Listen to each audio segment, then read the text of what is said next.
Hello everyone, welcome to कीको। Previous lectures में हमने बात की थी किस तरह केसीएल लॉ को यूज करके हम डिफरेंट एलिमेंट्स को सॉल्व करते हैं, डिफरेंट सर्किट्स को सॉल्व आउट करते हैं। व्हिटस्टोन ब्रिज क्या होती है, व्हिटस्टोन ब्रिज में जब बैलेंस्ड और अनबैलेंस्ड कंडीशन होती है तो किस तरह क्वेश्चंस को हम अप्रोच करते हैं। आज के लेक्चर में हम बात करेंगे सिमेट्रिकल सर्किट्स की, वो सर्किट जो सिमेट्रिकल होंगी जिसमें हम एक्सिस ऑफ सिमेट्री को यूज करके क्वेश्चंस को सॉल्व आउट कर सकते हैं, उसका इक्विवेलेंट रेजिस्टेंस फाइंड आउट कर सकते हैं। तो चलिए स्टार्ट करते हैं। तो आज की क्लास में हम लोग डिस्कस करने वाले हैं एक्सिस ऑफ सिमेट्री।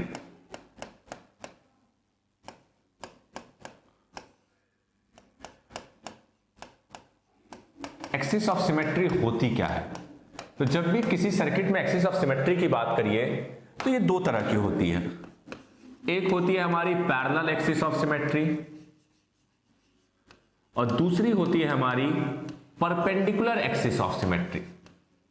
तो पहले हम बात करेंगे पैरेलल एक्सिस ऑफ सिमेट्री की and second one is perpendicular axis of symmetry. Perpendicular axis of symmetry. तो कैसे डिफाइन करेंगे पैरेलल एक्सिस सिमेट्री और परपेंडिकुलर एक्सिस ऑफ सिमेट्री के लिए? तो एग्जांपल से समझते हैं हम। मान लीजिए हमें ये सर्किट गिवन है कुछ इस तरह से। इस सर्किट में जितने भी एलिमेंट्स हैं सब आइडेंटिकल हैं, सारे आइडेंटिकल रेजिस्टेंस कनेक्टेड हैं। हमसे बोला जाए ए और बी के अक्रॉस, इसके अक्रॉस इक्विवेलेंट रेजिस्टेंस को फाइंड आउट करना है।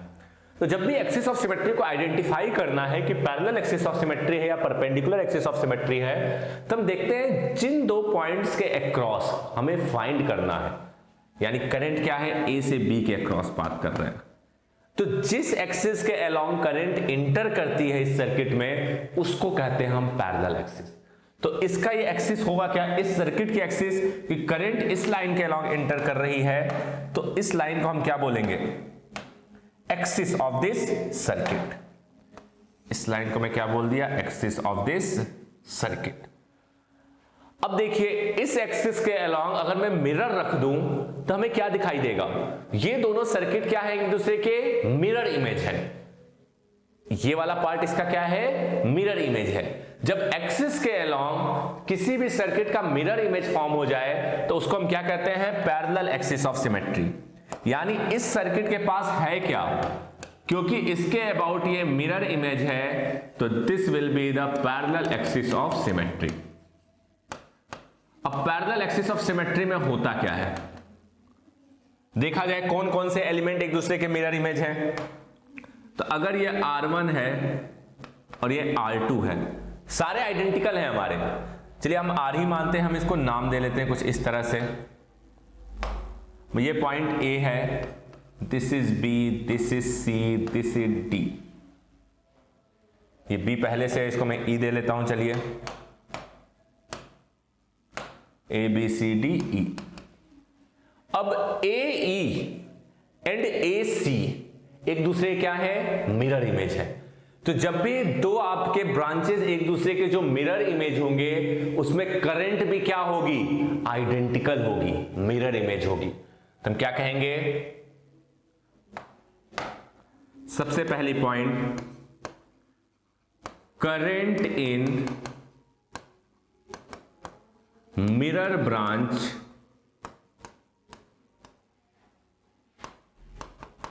will be in same direction। यानी अगर इस ब्रांच में I1 करंट जाएगा हमारा, तो इस ब्रांच में भी I1 करंट फ्लो करेगा। एग्जैक्टली इस तरह से अगर इसमें I1 जा रहा है A से E, तो इसमें भी I1 करंट फ्लो करेगा A to C। इसमें अगर I2 करंट फ्लो कर रहा है तो इसमें भी I2 करंट फ्लो करेगा। अगर यहां से I3 करंट जा रहा है तो इसमें भी क्या होगा, I3 करंट जाएगा। यानी हर एक ब्रांच में करंट क्या होगा, आइडेंटिकल होगी, सेम होगी। इसको हम आइडेंटिकल भी कह सकते हैं। मैग्नीट्यूड एंड डायरेक्शन दोनों में।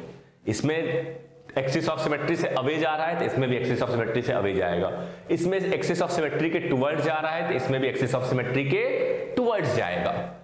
सेकंड पॉइंट, जितने नोड्स होते हैं, क्योंकि करंट सेम है, रेजिस्टेंस सेम है, यानी हर एक रेजिस्टेंस के क्रॉस पोटेंशियल ड्रॉप भी सेम होगा। इन दोनों के क्रॉस अगर पोटेंशियल ड्रॉप सेम है तो इन दोनों पॉइंट का पोटेंशियल भी क्या होगा, सेम होगा। सपोज यहां पे 100 वोल्ट था, 20 वोल्ट यहां ड्रॉप हुआ तो 80 आएगा, इधर भी 20 ही ड्रॉप होगा तो ये भी 80 होगा। तो हम क्या कहेंगे, जितने भी नोड्स होंगे इस एक्सिस ऑफ सिमेट्री के अबाउट, जितने भी नोड्स मिरर इमेज होंगे, हर एक नोड का पोटेंशियल क्या रहेगा, सेम रहेगा, यानी वो इक्वी पोटेंशियल होंगे। तो सेकंड पॉइंट हम क्या कह सकते हैं, all the nodes which are mirror image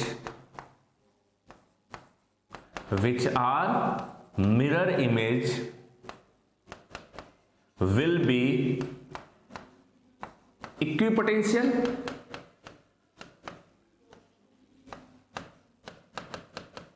वो सारे क्या होंगे, इक्विपोटेंशियल होंगे।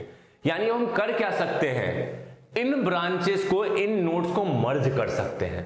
हम क्या कर सकते हैं, इसको एक्सिस ऑफ सिमेट्री के अबाउट फोल्ड कर सकते हैं इस सर्किट को, क्योंकि ये दोनों इक्विपोटेंशियल है, फोल्ड कर देंगे, मर्ज हो जाएंगे। तो इसके वजह से अगर मैं इस सर्किट को फोल्ड कर दूं तो हम देखेंगे सर्किट कैसी बन जाएगी। हम क्या कर सकते हैं, इस सर्किट को रिड्रॉ कर सकते हैं कुछ इस तरीके से। This circuit can be drawn like this.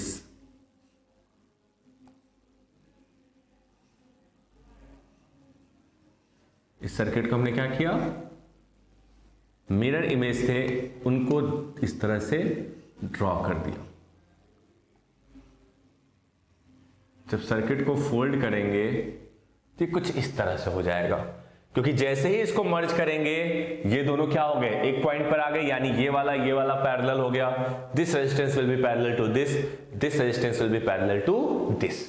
तो जब भी पैरेलल एक्सिस ऑफ सिमेट्री होगी तो इसको यूज करके हम इस तरह से क्या कर सकते हैं, एक्सिस ऑफ सिमेट्री के अबाउट फोल्ड कर सकते हैं सर्किट को। बात करते हैं second, perpendicular axis of symmetry की। Next, perpendicular axis of symmetry.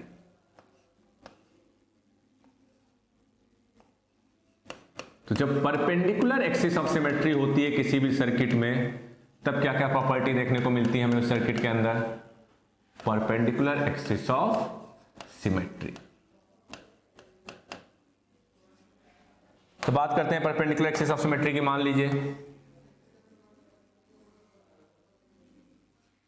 कुछ इस तरह से ये सर्किट है, सेम सर्किट लेते हैं जो पिछले क्वेश्चन में था हमारा।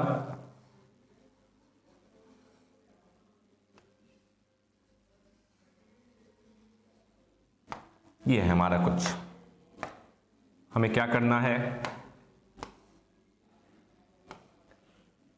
ए और बी के अबाउट बात करना है, ठीक। अब परपेंडिकुलर एक्सिस ऑफ सिमेट्री कैसे डिसाइड की जाती है, सपोज आई करंट फ्लो कर रही है इसमें। जब आई करंट फ्लो करेगी तो ये करंट की एक्सिस है, इसके परपेंडिकुलर डायरेक्शन में जो एक्सिस आएगी उसको हम परपेंडिकुलर एक्सिस ऑफ सिमेट्री कहते हैं। यानी इस केस में अगर आप बात करेंगे, ये एक्सिस जो है हमारा क्या है, करंट के फ्लो के परपेंडिकुलर डायरेक्शन में है, जो करंट इसमें इंटर कर रहा है उसके परपेंडिकुलर डायरेक्शन में है। और इसके अबाउट ये सर्किट क्या है, सिमेट्रिकल है। अगर यहां पे मिरर रख दे तो ये दोनों एक दूसरे के क्या है, मिरर इमेज है। यानी इसको मैं क्या कहूंगा, परपेंडिकुलर एक्सिस ऑफ सिमेट्री। ये लाइन क्या कही जाएगी हमारी, परपेंडिकुलर एक्सिस ऑफ सिमेट्री। अब इस केस में क्या क्या प्रॉपर्टीज होती है देखते हैं। सबसे पहली चीज, जितने ब्रांचेस इसमें होंगे एक दूसरे के सिमेट्रिकल, एक दूसरे के मिरर इमेज, उसमें करंट इक्वल एंड अपोजिट होगी। जितने भी ब्रांचेस होंगे, कौन कौन से ब्रांचेस हैं यहां पर अगर नाम लिया जाए, सपोज ये ए है, ये सी है, ये डी है, ये ई है। अब AC and BC are mirror image, यानी इसमें जो करंट होगी, अगर इसमें I1 करंट है तो इसमें भी क्या होगी, I1 करंट ही होगी, लेकिन डायरेक्शन अपोजिट होगा।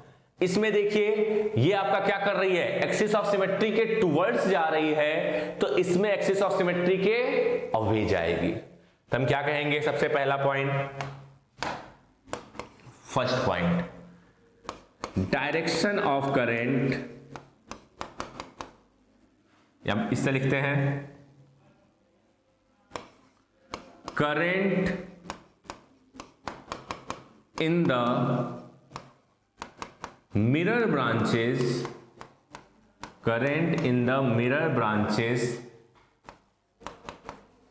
will be same, but their direction will be, but their direction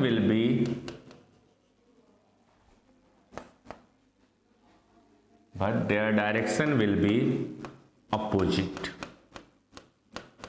लेकिन उनके डायरेक्शन क्या होंगे, अपोजिट होंगे। यानी इसमें I1 टुवर्ड्स जा रहा था तो इसमें I1 अवे जाएगा, इसमें I2 टुवर्ड्स जा रहा था अगर तो इसमें I2 अवे जाएगा, इसमें I3 टुवर्ड्स जा रहा था तो इसमें I3 अवे जाएगा। अब एक चीज देखिए, अगर यहां से I1 करंट गई है और I1 ही इधर चली गई, इधर से I2 आई, I2 ही इधर चली गई, यहां से I3 आई और I3 ही इधर चली गई, इसका मतलब क्या हुआ, इस वाले ब्रांच में कोई भी करंट फ्लो नहीं करेगा। या दूसरे शब्दों में कह सकते हैं जितने भी नोड्स हमारे एक्सिस ऑफ सिमेट्री के ऊपर लाई करेंगे वो सारे नोड्स क्या होंगे, इक्विपोटेंशियल होंगे।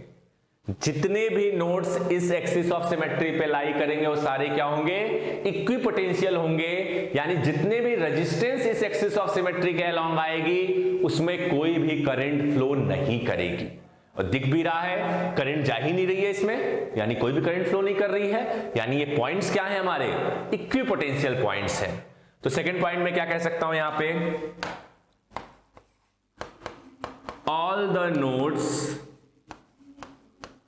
all the nodes lying on perpendicular axis of symmetry, lying on perpendicular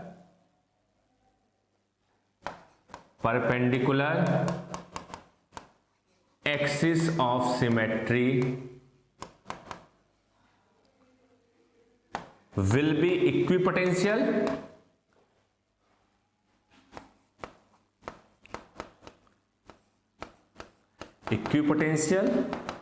इसका मतलब क्या हुआ, थर्ड पॉइंट हम क्या कह सकते हैं, there will be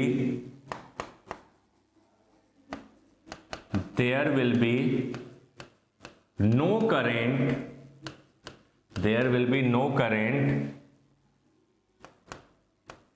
in the resistance lying on axis of symmetry, lying on axis of symmetry। इस चीज का ध्यान रखेंगे, यानी क्या कर सकते हैं, इन रेजिस्टेंस को हम रिमूव कर सकते हैं। तो जब परपेंडिकुलर एक्सिस ऑफ सिमेट्री को यूज करेंगे हम, तो इसी सर्किट को कैसे ड्रॉ कर सकते हैं, देखिए ये सर्किट हमारा कुछ ऐसे बन जाएगा,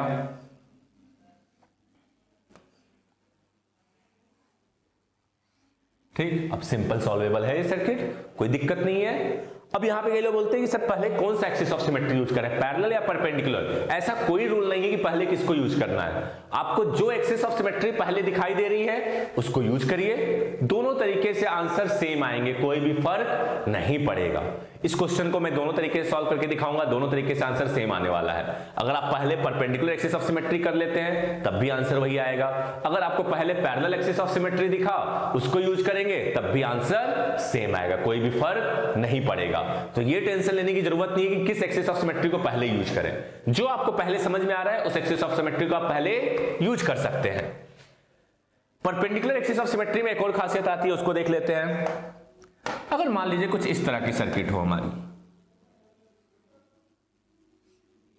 अगर एक सर्किट ऐसे मैं ड्रॉ करूं और कहूं मान लीजिए ए और बी के क्रॉस बताइए, तो हम क्या कहेंगे इस केस में? अगर मैं यहां से परपेंडिकुलर लाइन ड्रॉ करूं तो इसके अलोंग ये एक्सिस क्या है? सिमेट्रिकल है। ठीक, यार रेजिस्टेंस बीच में आ रहा है, फर्क नहीं पड़ता, ये दोनों में आएगा। तो ये क्या है? इसके अबाउट सिमेट्रिकल है। अगर इसके अबाउट सिमेट्रिकल है, इसका मतलब अगर इसमें I1 करंट आएगा तो यहां से वापस भी I1 जाएगा, यहां से I2 करंट आएगा तो यहां भी I2 करंट जाएगा। मेरे कहने का सेंस क्या है? इस जंक्शन पर इन दोनों ब्रांच के बीच में कोई करंट एक्सचेंज नहीं हो रहा है। ये ऐसे I1 आया, ऐसे I1 चला गया, ऐसे I2 आया, इससे I2 चला गया। तो अगर मैं इस सर्किट को परपेंडिकुलर एक्सिस ऑफ सिमेट्री को यूज करते हुए अगर ऐसे ड्रॉ करूं, मैंने क्या कहा कि इन दोनों को अलग कर देते हैं। हम कहते हैं सपोज ये ऐसे है, ये ऐसे है, मैंने यहां से सेपरेट कर दिया। जैसे इक्विपोटेंशियल पॉइंट को हम मर्ज करते थे वैसे ही दोनों इक्विपोटेंशियल पॉइंट है, मैंने सेपरेट कर दिया। तो सेपरेट कर दिया तो अब क्या हो गया? आपको सिंपली दिख रहा है क्योंकि इन दोनों में करंट सेम है, ये दोनों सीरीज में आ गई, इसके पैरेलल। ये क्वेश्चन क्या हो चुका है? सॉल्वेबल हो चुका है। तो हम इस तरीके से भी अप्रोच करते हैं, क्योंकि ये परपेंडिकुलर एक्सिस ऑफ सिमेट्री को फॉलो कर रहा है तो जितना करंट इस ब्रांच में आना है उतना ही करंट इधर जा रहा है, जितना करंट इसमें आ रहा है उतना ही करंट पास कर रहा है। यानी हम इस पॉइंट को दोनों क्या कर सकते हैं? सेपरेट कर सकते हैं दोनों ब्रांचेस को। क्यों? क्योंकि दोनों ब्रांचेस में किसी तरह की कोई भी करंट एक्सचेंज नहीं हो रही है।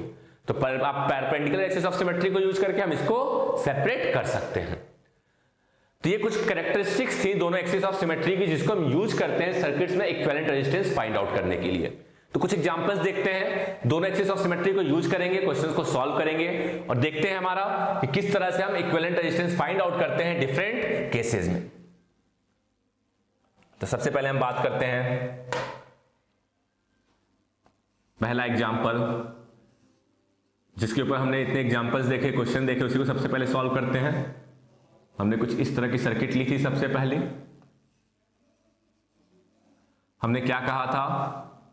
सारे रेजिस्टेंस आइडेंटिकल है। सपोज सबकी वैल्यू कितनी है? R है।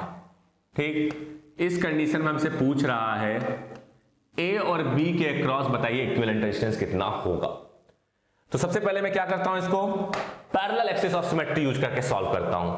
क्या कहेंगे यहां पर? क्योंकि पैरेलल एक्सिस ऑफ सिमेट्री है तो इसको मैं क्या कर सकता हूं? फोल्ड कर सकता हूं, यानी D और E पॉइंट को क्या करूंगा? मैं मर्ज कर दूंगा। तो by using perpendicular axis of symmetry,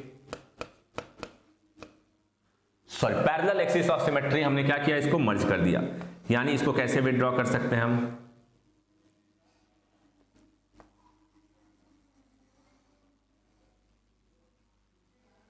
अब क्या हो जाएगा? ये R, ये R और ये सारे रेजिस्टेंस क्या आ जाएंगे यहां पर? पैरेलल में आ जाएंगे इनके साथ। कुछ इस तरह से R, R, R, R, R। अब ये सारे पैरेलल में है, आइडेंटिकल रेजिस्टेंस है, यानी इनका इक्विवेलेंट क्या हो जाएगा? जब इनका इक्विवेलेंट बनाएंगे तो कुछ ऐसे ड्रॉ कर सकते हैं इसको हम। ये तो R ही रहेगा, पर इन दोनों का इक्विवेलेंट क्या निकल आएगा? R और R पैरेलल में है, यानी क्या हो जाएगा? R/2, R/2। ये भी क्या हो जाएगा? R/2। इन दोनों को मैंने इक्विवेलेंट निकाल लिया। अब देखिए, अभी भी आप फर्दर आगे नहीं बढ़ सकते हैं। क्यों नहीं बढ़ सकते हैं? क्योंकि यहां पे अब अगेन कॉम्प्लिकेटेड सा रिलेशन हो गया है। या आप इसको दो तरीके से सॉल्व कर सकते हैं। या तो आप इसको ध्यान से देखेंगे तो ये व्हीटस्टोन ब्रिज बन चुका है, this by this will be equal to this by this, यानी इसमें कोई भी करंट फ्लो नहीं करेगी। या दूसरा तरीका क्या है? व्हीटस्टोन ब्रिज नहीं समझ में आ रहा है तो हम क्या कहेंगे? ये सर्किट इसके अबाउट सिमेट्रिकल है, इस एक्सिस के अबाउट, यानी इसके पास क्या है? परपेंडिकुलर एक्सिस ऑफ सिमेट्री है। और क्योंकि ये परपेंडिकुलर एक्सिस ऑफ सिमेट्री है, यानी इस रेजिस्टेंस के अक्रॉस कोई भी करंट फ्लो नहीं करेगा, यानी हम क्या करेंगे, इसको रिमूव कर देंगे। जैसे ही रिमूव करेंगे नया सर्किट कैसा बन जाएगा हमारा, कुछ ऐसा बन जाएगा,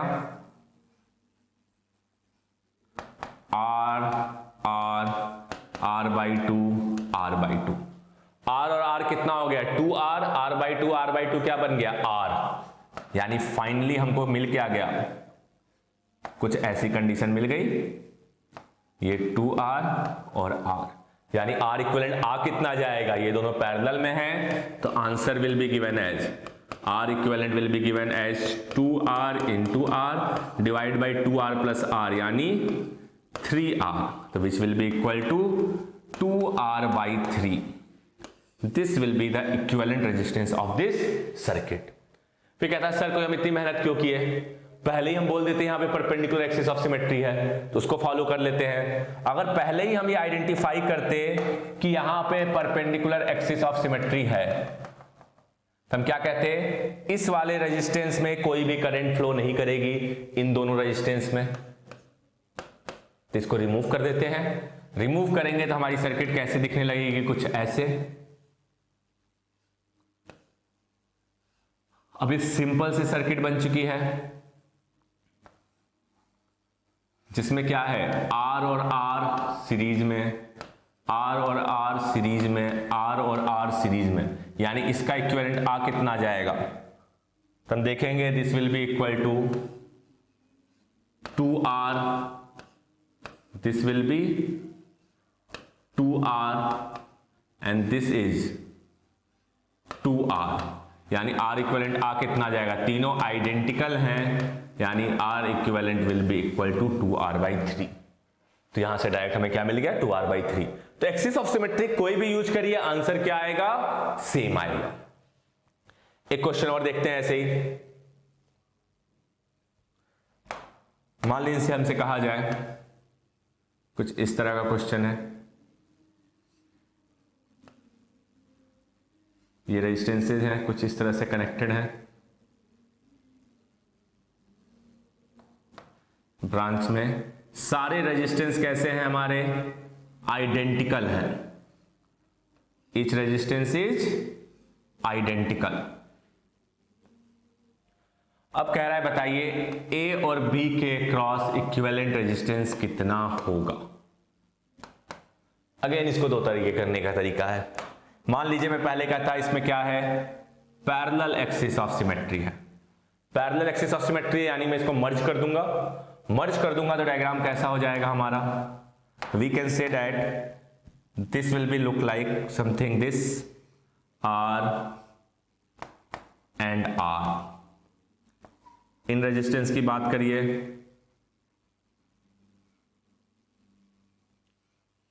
ये सारे रेजिस्टेंस क्या होंगे, पैरेलल में आएंगे एक दूसरे के, हर एक रेजिस्टेंस के क्रॉस पैरेलल होगा, R और R पैरेलल होगा, यानी क्या बन जाएगा, R बाई 2। ये वाला इसके साथ पैरेलल होगा, R और R पैरेलल, यानी क्या बन जाएगा, R बाई 2। ये भी क्या हो गया, R बाई 2। ये वाला इसके साथ पैरेलल है, ये भी क्या बन गया, R बाई 2। ये वाला इसके साथ पैरेलल है, ये भी क्या बन गया, R बाई 2। ये वाला इसके साथ पैरेलल है, ये भी क्या बन गया, R बाई 2। अब क्योंकि ये जो मिडिल वाले रेजिस्टेंस हैं, ये जो आपके मिडिल में रेजिस्टेंस है वो किसी के साथ पैरेलल नहीं है, ठीक, तो क्योंकि ये किसी के साथ भी पैरेलल नहीं है, इसलिए R और R रह गए। अब आगे बात करते हैं, फर्दर जब आगे बढ़ेंगे तो हम क्या कहेंगे, क्योंकि यहां पे parallel perpendicular axis of symmetry है, अब इसका मतलब मैं क्या कर सकता हूं, इस वाले पॉइंट को यहां से मैं सेपरेट कर सकता हूं। तो जैसे ही सेपरेट करेंगे तब क्या कहेंगे, ये दोनों एक दूसरे के साथ सीरीज में आ गए, ये दोनों एक दूसरे के साथ सीरीज में आ गए, तो R बाई 2 क्या बन जाएगा, R। ये सर्किट कुछ ऐसे ड्रॉ हो जाएगी। अब ये दोनों सीरीज में आ चुके हैं, यानी 2R, यहां पे ये R, ये हमारा R बाई 2, ये भी R बाई 2 है, and this will B R/2। इसके पैरेलल में क्या आ चुका है,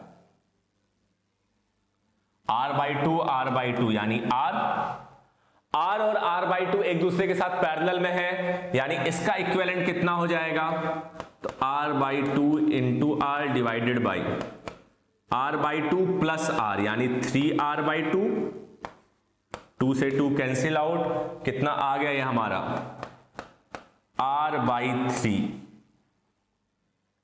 यानी ये कितना बन जाएगा, R/2 सीरीज में है R/3 के साथ, तो ये कितना आ जाएगा हमारा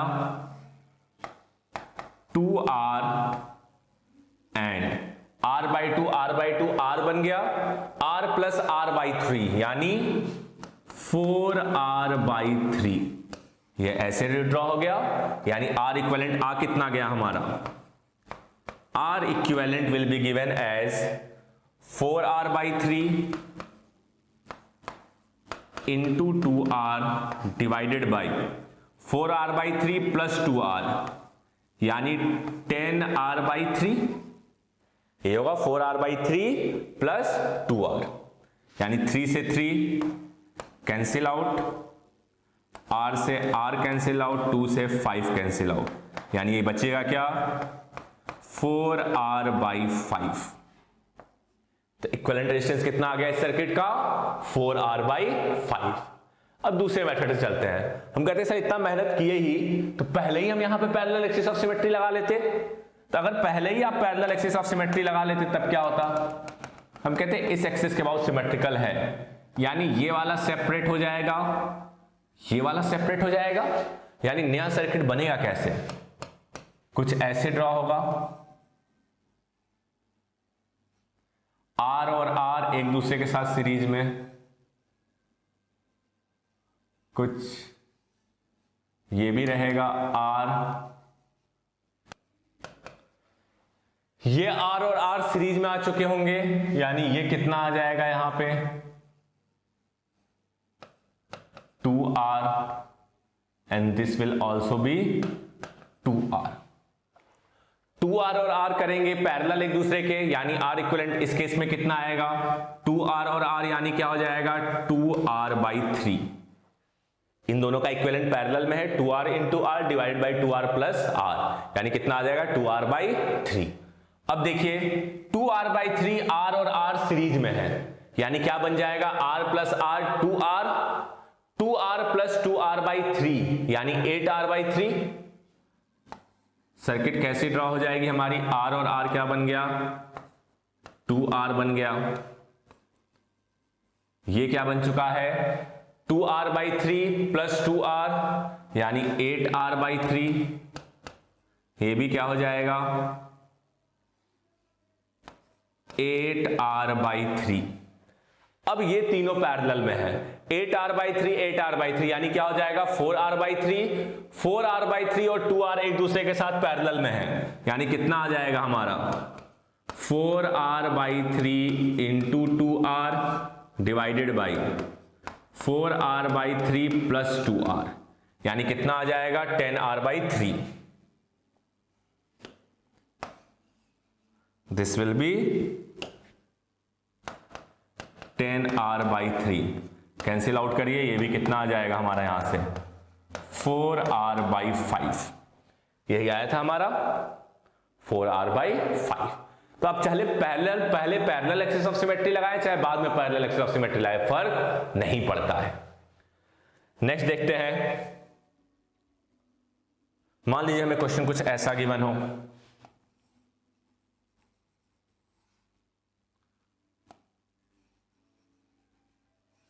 कह रहा है एक सर्किट है जिसमें कुछ इस तरह से रेजिस्टेंसेस कनेक्टेड हैं, ये सारे रेजिस्टेंस क्या है 1 ओम 1 ओम 1 ओम 1 ओम एंड 1 ओम, यहां पे 2 ओम के रेजिस्टेंसेस कनेक्टेड हैं,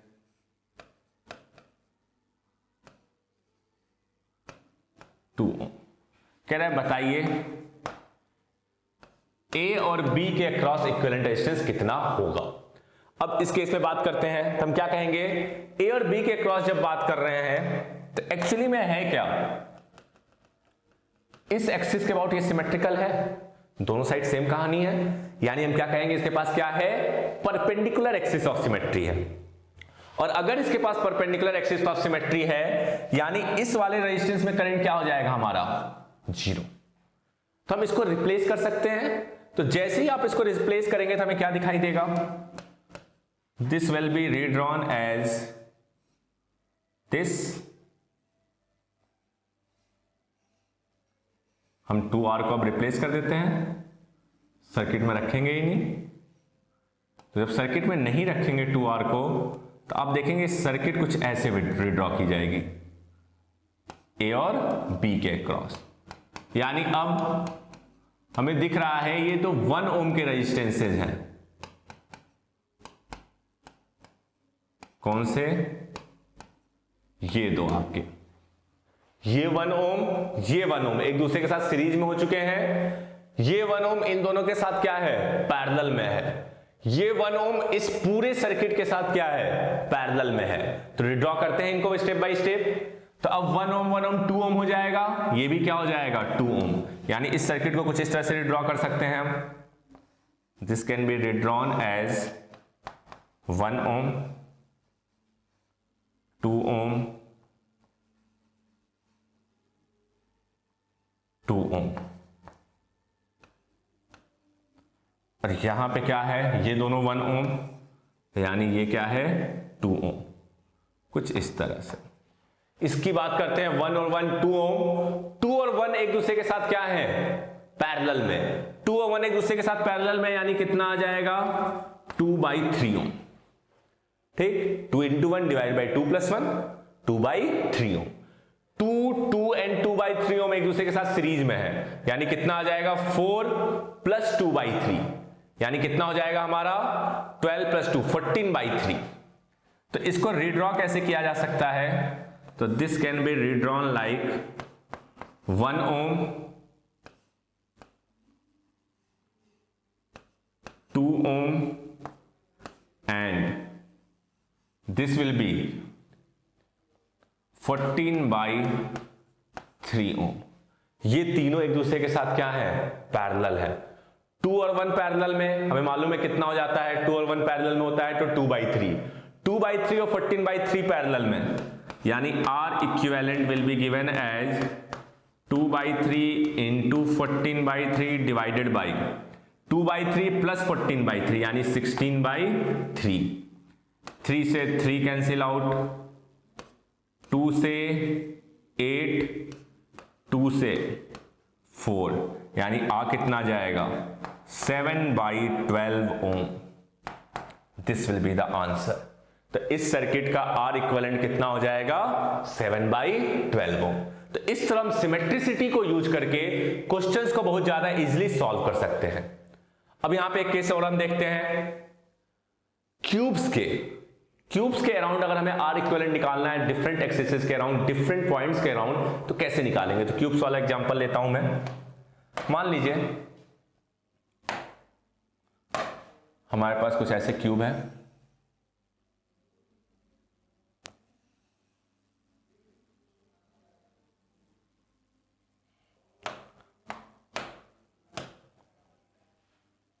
हर एक साइड के क्रॉस इक्वल रेजिस्टेंस है, क्यूब के हर एक साइड के अलावा क्या है, सेम रेजिस्टेंस है, आइडेंटिकल रेजिस्टेंसेस है। तब हमसे कहा जाए कि बताइए क्यूब के डायगोनल के अलोंग, जो क्यूब का डायगोनल है उसके अलोंग इक्विवेलेंट रेजिस्टेंस कितना होगा, ए और बी। ठीक, अब इसके अलोंग हमें बताना है, तो ध्यान से देखते हैं,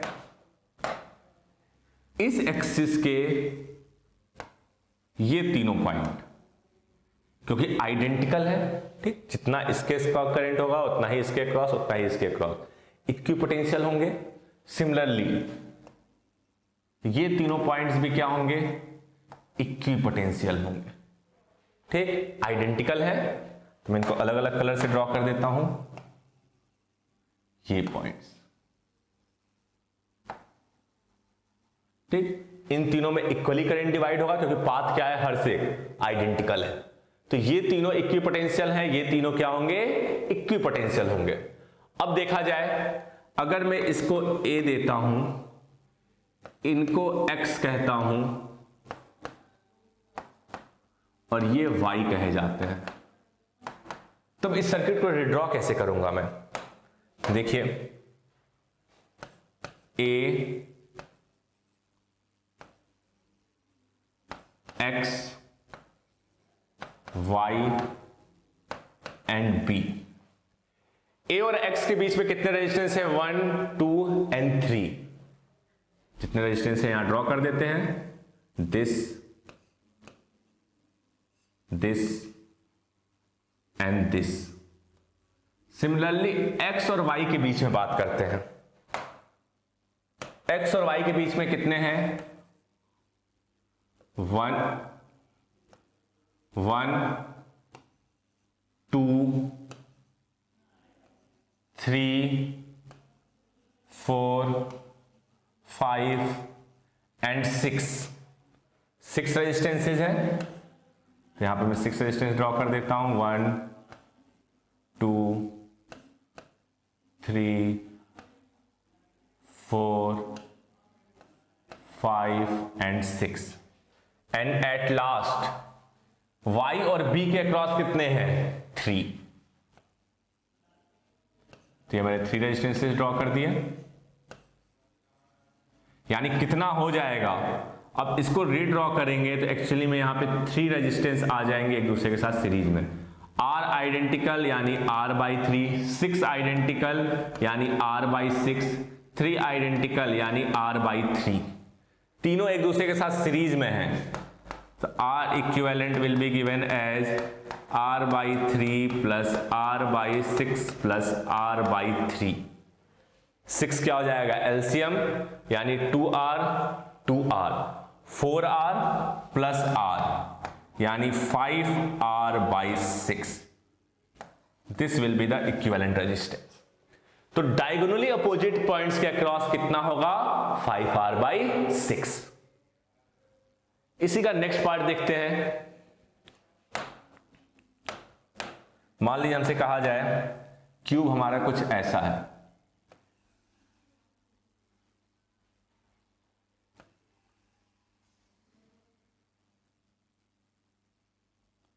कुछ इस तरह से ड्रॉ करते हैं क्यूब को। अभी भी क्या है, हर एक साइड्स के क्रॉस रेजिस्टेंस क्या है हमारे? आइडेंटिकल है।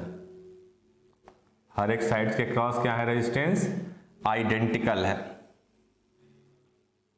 ठीक। इस केस में अगर अब कहा जाए फेस के डायगोनल के अक्रॉस कितना होगा, यानी A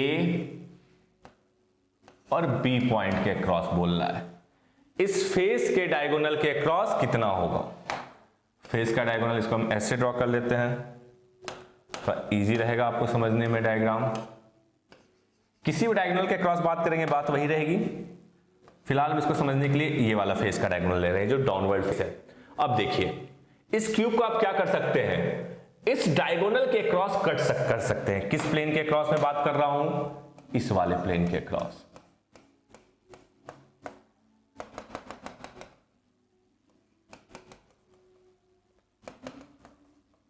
इस प्लेन के अबाउट ये क्या है? सिमेट्रिकल है। करंट इधर से एक्सिस कर रहा है, करंट के ये क्या है? परपेंडिकुलर प्लेन है। क्योंकि ये करंट का परपेंडिकुलर प्लेन है, यानी हम क्या कहेंगे, इस वाले ब्रांच में और इस वाले ब्रांच में कोई भी करंट फ्लो नहीं करेगा। कोई भी करंट फ्लो नहीं करेगा, यानी इसको हम क्या कर सकते हैं? रिमूव कर सकते हैं। यानी ये सर्किट दोबारा कैसे ड्रॉ की जा सकती है? We can say that this circuit as कुछ इस तरह से। इनके क्रॉस हमें निकालना है। ये रहा इसका टॉपवर्ड फेस,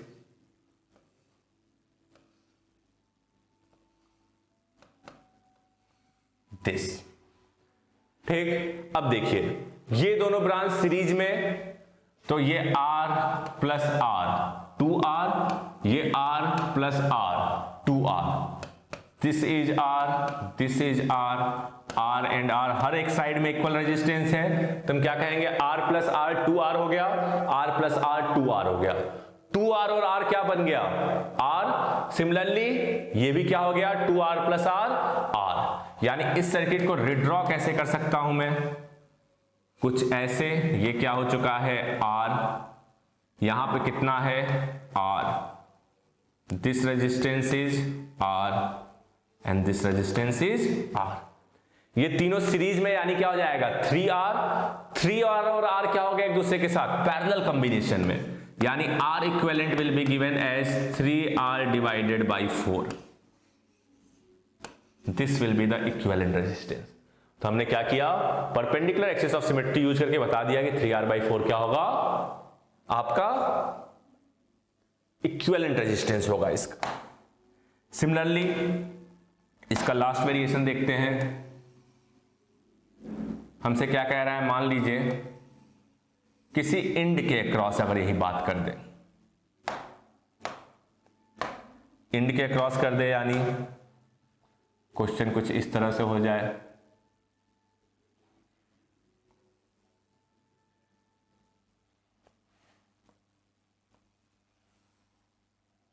ये हमारा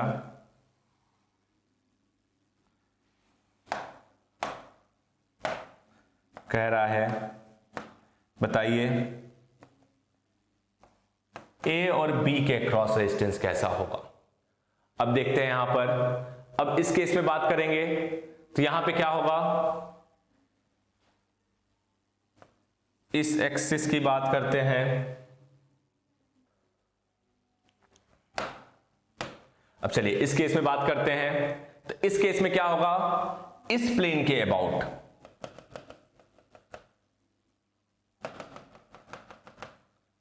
इस प्लेन के अबाउट क्या है, ये सिमेट्रिकल है, इस प्लेन के अबाउट सिमेट्रिकल है, अगेन ये क्या है, इसके परपेंडिकुलर है, यानी ये दो जो पॉइंट्स होंगे, this point and this point is equipotential and this point and this point is equipotential.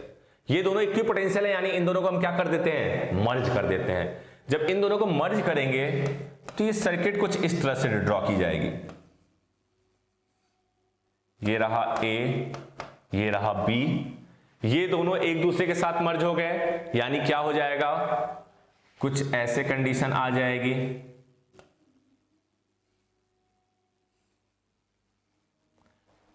R और R/2, यानी ये क्या हो गया, R/2, इन दोनों को मर्ज किया, R और R/2, ये दोनों ब्रांच एक दूसरे से मर्ज हुए, ये इससे मर्ज हो रहा है, तो ये भी क्या आ जाएगा, R/2। ऊपर चलते हैं, ये दोनों एक दूसरे से मर्ज हो रहे हैं, this one and this one, ठीक, तो ये भी कितना हो जाएगा, R/2। ये तो एज इट इज रहेगा, यानी यहां पर रेजिस्टेंस क्या रहेगा, R। ये वाला ब्रांच इस वाले ब्रांच से होगा मर्ज, यानी कितना हो जाएगा, ये भी R/2। अब देखिए, अब इस सर्किट कुछ इस तरह से बन चुका है, ये तीनों एक दूसरे के साथ सीरीज में, तो R/2 और R/2 क्या बन जाएगा, R और R क्या हो जाएगा, 2R।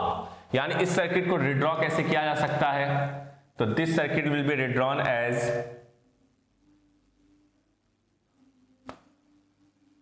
This is R, R/2 and R/2। यहां पे बात करिए, 2R और R/2 एक दूसरे के साथ पैरेलल है, 2R और R/2 पैरेलल है, यानी कितना आ जाएगा, 2R into R/2 divided by 2R plus R/2, यानी क्या हो जाएगा, 5R/2, यानी कितना आ जाएगा हमारा, 2R/5। तो दिस विल बी 2R/5, ठीक, 2R/5, R/2 क्या है एक दूसरे के साथ सीरीज में, R/2 और R/2 क्या बन गया, R प्लस 2R/5 क्या बन जाएगा हमारा, 7R/5, यानी इसको आप ऐसे ड्रॉ कर सकते हैं, this will B r and this will B 7r/5। ये दोनों एक दूसरे के साथ पैरेलल हैं, यानी r इक्विवेलेंट आ कितना जाएगा, r equivalent will be given as 7r/5 into r divided by 7r/5 plus r, यानी 12r/5। 5 से 5 कैंसिल आउट, r से r कैंसिल आउट, यानी कितना आ जाएगा 7r/12। यानी किसी इंड के अक्रॉस क्यूब के इक्विवेलेंट रेजिस्टेंस फाइंड करना है तो 7r/12 होगा, फेस के डायगोनल के अक्रॉस करना है तो 3r/4 और क्यूब के डायगोनल के अक्रॉस करना है तो 5r/6। इस तरह हमने तीनों केसेस में इक्विवेलेंट रेजिस्टेंस निकाल के देखा। इन्हीं सर्किट्स को हम केसीएल से भी सॉल्व कर सकते हैं, किरचॉफ्स करंट लॉ से। तो उस तरह कैसे सॉल्व करते हैं उसको हम नेक्स्ट क्लास में देखेंगे। और बाकी कुछ और टिपिकल कंडीशंस, आपका व्हीटस्टोन ब्रिज में ही अगर आइडेंटिकल कंडीशन आ जाए, सिमेट्रिकल कंडीशंस आ जाए, तो किस तरह हम केसीएल को यूज करके सॉल्व करते हैं हम देखेंगे। Thank you everyone.